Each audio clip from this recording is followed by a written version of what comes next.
해와 달이 다하고 중생업이 다해도 우리는 둘이 아닌 불의의 진리, 이 나라 밝게 비춘 평화의 불, 남과 북이 하나 되길 소원하오며 무명 번뇌 모두 태운 모든 중생들 평화 열반 이루도록 발언하나이다.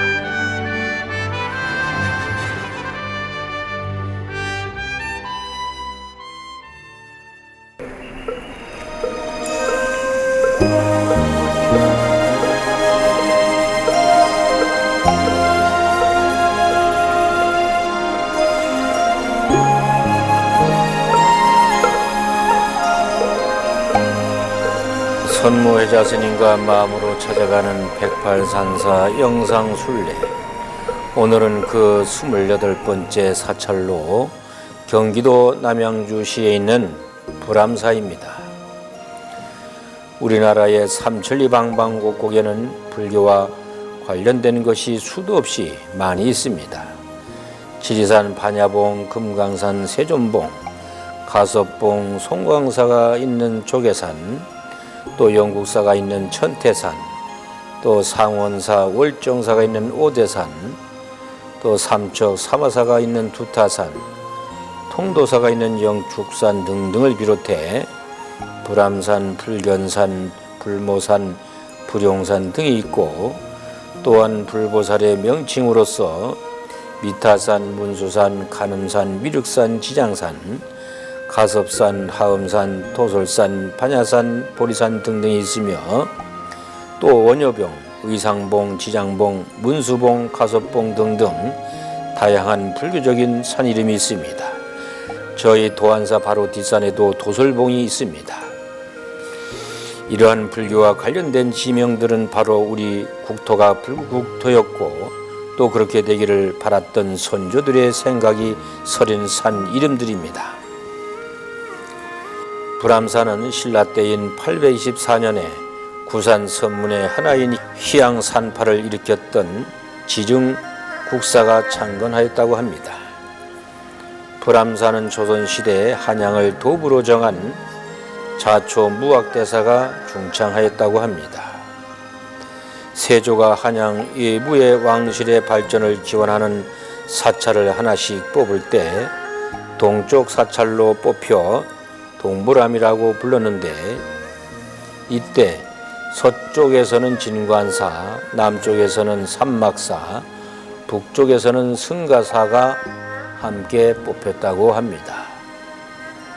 불암사에 현존하는 건물 중에 수성전이 있는데, 이 수성전은 조선의 마지막 대한제국대 고종 임금의 아들로 일본에 끌려가 일본인 이방자 여사와 결혼한 비운의 영친왕을 다들 아시죠? 그 영친왕의 어머니 엄비가 세운 것이라고 합니다. 엄비는 궁묘로 궁궐에 들어와 고종 임금의 총애를 받아 비가 된 분입니다. 여기서도 보듯이 조선시대 때 나라에서 불교를 탄압하면서도 왕실은 불교에 의지한 것을 볼 수 있습니다. 불암사에 계불이 있는데, 이 계불은 1895년 고종 임금 때 14명의 그 하원이 조성한 것이라고 합니다. 계불의 중앙에 연꽃을 들고 있는 그 아미타불과 좌측에 약사열애, 우측에 석가열애가 서 있습니다. 그림 그 아래에 기록된 것을 보면 영친왕의 어머니인 상궁 갑인생 엄씨와 상궁 이민생 강씨가 고종 임금과 태자왕 태비, 그리고 대원군의 만수무강과 선왕후 폐화 신혜생 민씨라고 하여 1895년 10월 8일 을미사변 때 경복궁에서 일본의 자객에 죽임을 당한 명성왕후의 극락왕생을 발언하며 시주했던 것임을 알 수 있습니다. 명성왕후가 돌아가신 것이 10월달이니 아마 장례를 치르고 바로 이 계불 불사를 한 것 같습니다. 고종 황제나 그 아들 황태자나 얼마나 가슴이 묘졌겠습니까? 한날의 국모인 왕후가 다른 곳도 아닌 궁궐 안에서 우리나라 사람도 아닌 외놈들의 자객에 의해 살해당했으니 고종 황제도 그 분통함을 어찌 견딜 수가 있었겠습니까? 황제인들 그 가슴 아픈 것을 하소연하고 위로받을 곳은 오직 부처님밖에 없었던 것입니다. 이런 사연이 있는 불암사 괴불이니 가시면 비명에 간 명성 왕후의 명복을 빌고 극락왕생하기를 비시기 바랍니다. 부처님께서는 과거의 자신을 알고 싶으면 지금의 자기 모습을 보면 되고 미래의 자신의 모습이 궁금하면 지금 내가 하고 있는 일을 보면 알 수 있다고 하셨는데, 이 말씀은 현재의 나는 지난날에 내가 지은 업에 의해서 태어난 몸이고 미래의 나는 지금 짓고 있는 업의 결과에 따라서 결정되기 때문에 나쁜 악업을 짓지 말라는 가르침이 있습니다. 이렇게 남의 나라에 험악한 짓을 하고서도 일본은 경제가 발전하였습니다. 부처님 말씀이 틀린 말씀일까요? 지난 시절에 아주 좋은 일을 많이 하였기에 그런 것일까요? 아니죠. 일본은 우리나라를 비롯해서 중국, 동남아 여러 나라들에게 못된 일을 엄청 많이 저질렀지 않습니까? 그런데 잘 사는 이유는 뭘까요? 지금 조금 산다는 것이 잘 산다고 단정할 수가 없습니다. 그리고 우리가 사는 불과 100년도 안 되는 시간은 불교에서 말하는 겁에 비하면 찰나에 불과하죠. 찰나의 시간에 행복이다 불행이다 하는 것은 의미가 없습니다. 그리고 일본이 우리보다 조금 낫다는 것이지 그것이 행복을 보장하는 것은 아닙니다. 우리의 삶도 이와 같습니다. 지금 당장에 괴롭고 머리 복잡하고 일이 풀리지 않는다고 해서 그것이 언제까지나 간다고 생각하지 마시기 바랍니다. 오늘의 좋은 가보를 지으면 반드시 그 선한 가보가 올 것입니다. 지나간 법문에서 재행무상을 배웠지요. 절망하거나 포기하면 안 됩니다. 우리에게 괴로운 시간은 정말 바람에 불과합니다. 오늘날 우리가 겪는 어려움은 누구나 겪고 있습니다. 아주 부자들이야 안 겪지만 서민들이면 누구나 오늘의 어려움을 참고 견뎌내고 있으니 혹시 우리 회원 여러분들 중에 이런 어려움을 겪는 분이 있다면 그럴수록 더더욱 불보살님께 의지하시기 바랍니다.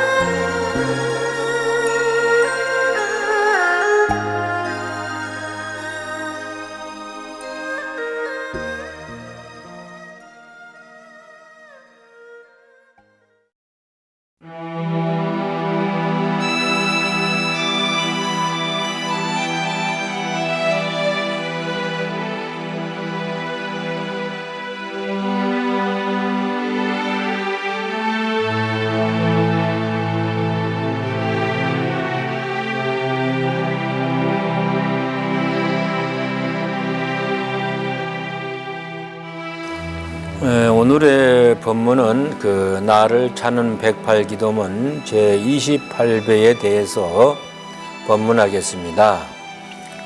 그럼 제28배를 두 번 읽어보겠습니다. 제가 살면서 나와 남을 위해 사음을 하지 않겠나이다.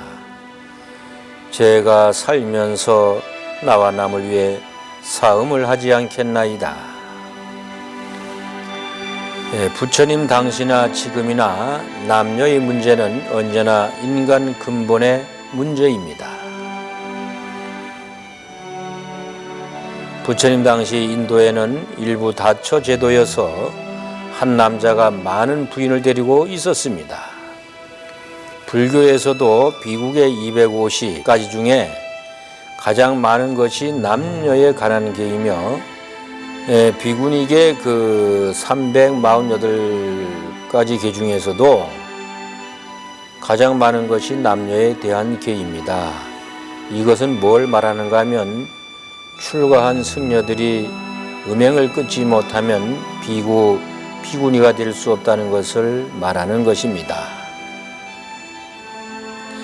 이것은 음행이 바로 번뇌의 뿌리가 되어 해탈을 방해하기 때문입니다. 바른 길이 아니고 삿된 길을 걸으려면 언제나 어두운 곳을 걸어야 하고 남이 보지 않게 해야 하고 숨겨야 하고 이런 것들이 결국 번뇌가 아닐 수가 없다는 것입니다. 부처님께서는 애욕은 모든 착한 법을 불태워버리는 불꽃과 같아서 모든 공덕을 없애버리고 성난 독사를 건드리는 것과 같다고 하시면서 모든 부처님들은 모든 애욕을 떠나 도를 깨닫고 열반의 경지에 들어갔다고 하셨습니다. 이 말은 바로 애욕에 사로잡히면 공부가 안 된다는 것입니다. 이것은 출가자나 재가자 모두에게 하신 말씀입니다. 재가자 역시 애욕에 사로잡히면 사물의 진면목을 바로 볼 수가 없습니다. 색안경을 끼고 보는 것과 같이 됩니다. 그러니 무슨 일을 하든 바르게 되겠습니까? 그러기에 가정 생활을 하는 우리 보살님들은 가족들에게 한없는 애정을 보내지만 물욕, 색욕, 식욕, 애욕에 사로잡히면 자신은 물론 가정 생활도 엉망이 되고 맙니다.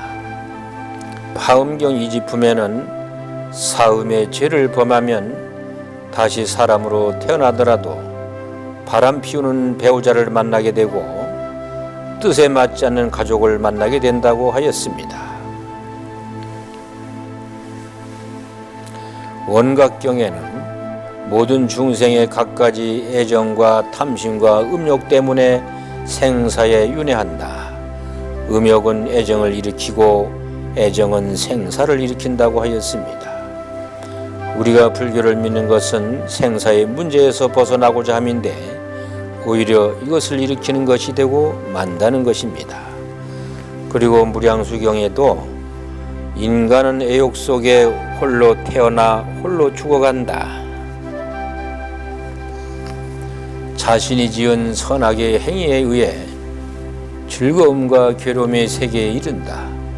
착한 일을 한 사람은 좋은 곳에, 악한 일을 한 사람은 나쁜 곳에 태어난다. 태어나는 곳은 달라도 가보는 애초부터 기다리고 있다고 하였습니다. 우리 조계종단이 바로 청정종단이라는 것도 모두 처첩을 두지 못하게 하기 때문입니다. 그러나 일본의 경우는 대부분 결혼을 하게 합니다.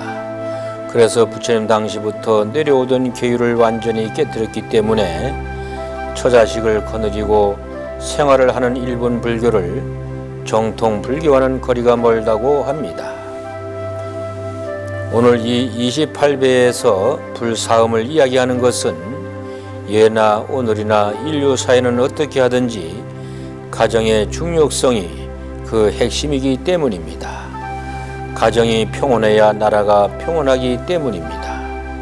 그 가정의 평온은 결국 남자나 여자나 배필에 대해서 지극한 사랑이 있어야 합니다.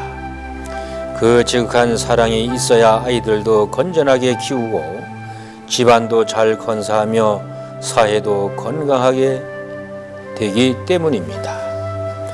그러나 이런 가정이 파멸되는 것에는 성격적인 문제나 금전적인 문제도 있지만 대부분이 외도와 탈선이기 때문입니다.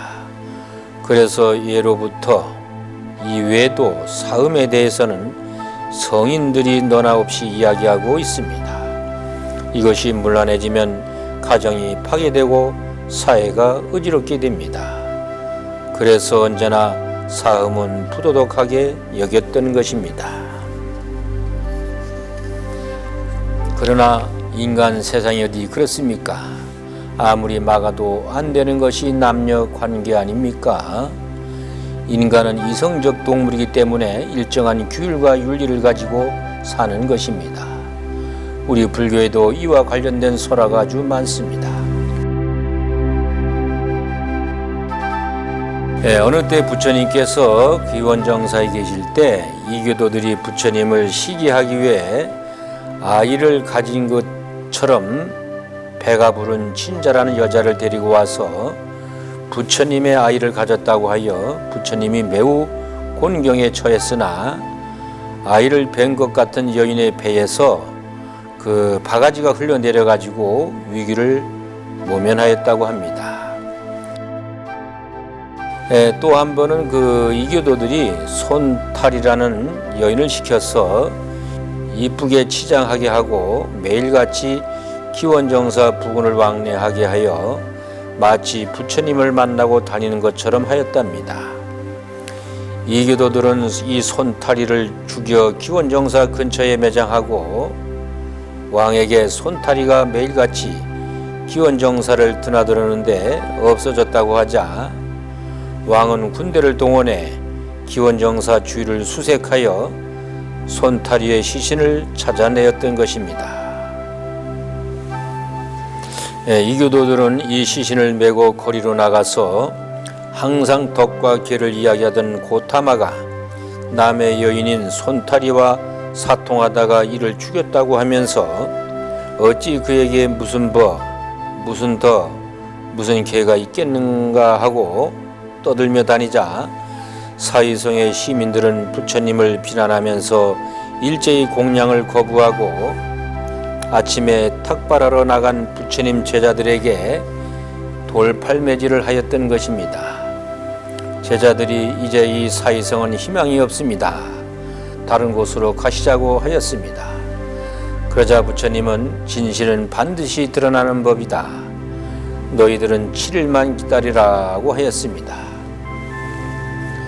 과연 7일 뒤에 이 사건은 기원정사를 기증한 수다타 장자와 비사카 부인의 노력으로 이교도들이 저지른 모함이 드러났고 왕은 그들을 국경 밖으로 쫓아버렸습니다. 교단이 일대의 유기에까지 갔던 사건이었습니다. 이처럼 불륜은 부처님 당시에도 심각한 문제였습니다. 부처님이야 출가를 하셨으니 그런 점에서 아무런 문제도 없었으나 부처님을 깎아내리기 위해서 부처님이 불륜을 저진 것처럼 이교도들은 모함했던 것입니다. 출가 수행자에게만 그런 것이 아니라 일반인들에 있어서도 사음은 언제나 옳지 못한 행동이었습니다.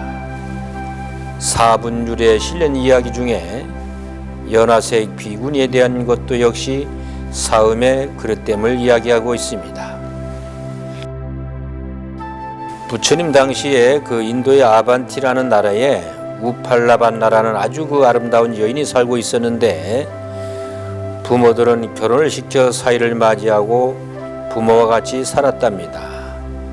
그러다가 첫 딸을 낳았습니다. 근데 벼랑간 아버지가 죽고 어머니와 같이 사는데 남편을 잃은 자기 어머니가 사이와 정을 통하는 것을 본 하인이 쫓아와서 고하자 우팔라 반나는 분노와 슬픔을 참지 못하고 아이를 그대로 집에 둔 채로 집을 나와 버리고 말았답니다. 우팔라 반나는 걸어서 바라나시로 가서 헤매다가 마침 인연이 있어서 그녀의 아름다움에 반한 한 장자의 아내가 되었답니다. 세월이 10수년이 흘러서 그의 남편은 처녀 한 명을 사서 데리고 왔지만 우팔라반나는 질투하지 않고 같이 살았답니다.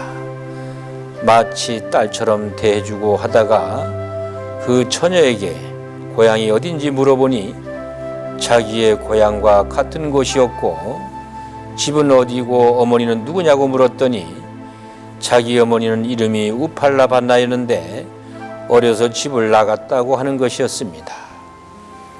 바로 어릴 때 두고 나온 자기 딸이었음을 알고 앞이 캄캄했답니다. 한때는 어머니와 남편을 같이 했는데 지금은 또 딸과 남편을 같이 하다니 이게 무슨 죄악인가 하고 집을 뛰쳐나와 걷잡을 수 없는 마음으로 거리를 방황하다가 마침 왕사성으로 흘러 들어갔답니다. 왕사성은 그 중림정사가 있는 곳으로 부처님께서 계시던 곳이었습니다. 우팔라반나는 그 미모에 반한 노름꾼들이 돈을 주고 같이 놀자고 하여 꽃밭에서 노는데 마침 목련존자가 그 동산을 산책하는 것을 보고 한 노름꾼이 저 존자를 유혹해 오라고 합니다. 우팔라반나는 목련존자에게 가서 온갖 교태를 다 부렸으나 조금도 동요함이 없었습니다. 목련존자는 여인이여 깊이 반성하라. 내 몸은 뼈를 싸고 있는 근육과 혈액이 엉키고 설키어서 나쁜 피가 흐르고 내 위장 속에는 언제나 더러운 것들도 가득 차 있고 9개의 구멍에서는 더러운 물이 그칠 사이 없이 흐르고 나쁜 기운이 너의 몸에서 넘치고 있다. 내 몸에 깨끗하지 못한 것을 사람들에게 이야기한다면 마치 여름철의 변소와 같이 사람들은 너를 버리고 멀리 가버릴 것이다. 그러나 어리석은 사람들은 진실을 보는 눈이 없으므로 우매하고 마음이 미혹되어 너를 가지고 쾌락을 누리려 한다고 하였습니다. 이 말을 듣고 우팔라반나는 크게 뉘우쳐서 목련존자를 따라 중림정사로 가서 부처님을 뵙고 전후 사정을 이야기하였더니 부처님은 우팔라반나의 출가를 허락하였습니다. 그래서 그 석가족의 여인들에게도 널리 권하여 수많은 사람들을 제도하였답니다. 이 우팔라반나를 중국에서 번역하기를 연화색 비군이라고 합니다. 이 이야기에서 보듯이 사음은 남자이든 여자이든 그 운명을 바꾸어 놓습니다. 너와 나만 알겠지 하는 것도 어리석은 일입니다. 우리 불교에서는 천수천한 관세음보살님은 아니 보시는 곳이 없습니다. 모두 다 보고 있습니다. 불보살님의 가피가 미치지 않은 곳이 없듯이 어디서 어떻게 사음을 하는지도 불보살님들은 모두 알고 보고 있는 것입니다. 짧은 인생의 사음으로 인해 배가 망신하면 언제 불도를 다 이룹니까? 연화색 비구니의 이야기에서처럼 지금까지는 잘 못 살았더라도 전화위복이 있습니다. 과거를 깨끗이 청산하고 새로운 삶을 살면 또 청정한 것입니다. 아무리 사바세계에서 잘못된 삶을 살았더라도 정신을 차리고 본심으로 되돌아올 줄 알면 그것은 바로 청정한 삶으로 되돌아오는 것입니다. 요즘 사회적으로 이혼이 증가하고 그로 인해 가정이 파괴되고 그런 속에서 자란 아이들이 많습니다. 우리나라 부부의 이혼 사유 중에서 가장 큰 원인이 남편의 외도, 부인의 외도입니다. 쉽게 이야기해서 바람 피운 것입니다. 사음으로 인한 가정의 파멸인 것입니다. 이것은 나라 전체가 창피한 일입니다. 그래서 우리는 오계를 수계하면서 이 불사음계를 받는 것입니다. 모든 불자들이 모두 이 불사음계를 투철하게 지킬 때 이 나라는 이혼율도 떨어지고 아주 깨끗하고 건전한 나라가 되지 않겠습니까, 여러분? 잠깐 생각으로도 사음을 해서는 안 되는 것입니다. 죽을 때까지 지극정성으로 서방님과 아내를 사랑해도 모자라는 인생입니다. 내 옆에 있는 사람에게 정성을 다해서 한없는 사랑을 퍼부어 주시면 그게 바로 보살이며 부처님입니다. 그러면 28배를 두 번 읽어보겠습니다. 제가 살면서 나와 남을 위해 사음을 하지 않겠나이다. 제가 살면서 나와 남을 위해 사음을 하지 않겠나이다.